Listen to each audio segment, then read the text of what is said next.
Welcome to the UV oxidation stage of the advanced water treatment process. This final stage serves two important functions. Firstly, it is the primary method for treating microorganisms such as bacteria, viruses, and protozoa.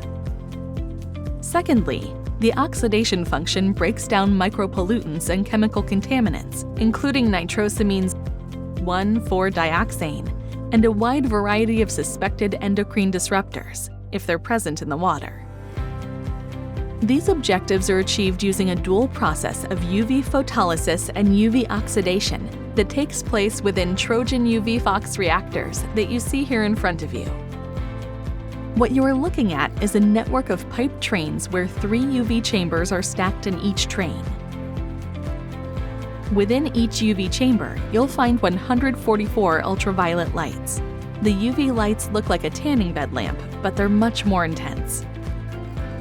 Water flows into the bottom chambers, then works its way up through each set of lamps, and finally exits through an outlet pipe at the top of the structure. Before the water enters the first chamber, it is dosed with a small amount of hydrogen peroxide, which helps the oxidation process work efficiently on the widest range of contaminants. As the biological and chemical contaminants pass through the UV chambers, they are exposed to and absorb the UV light emitted by the lamps. UV light is extremely powerful. Imagine your worst sunburn and multiply that by 1,000. Once the contaminants have absorbed enough UV light, their chemical bonds break apart and they are no longer harmful. This reaction is called UV photolysis.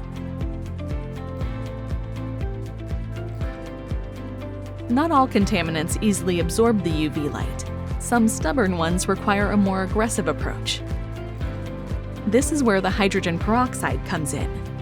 When hydrogen peroxide is added to the water and UV light hits the water, hydroxyl radicals are formed.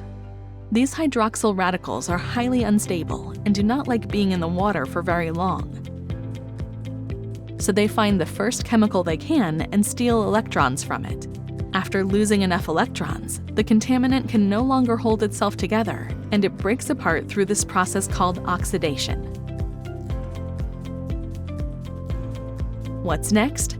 Now that the water has been stripped of chemical contaminants and harmful microbes have also been inactivated, the water is post-treated to make sure the pH is at the right level and then can safely be returned to the environment for future use.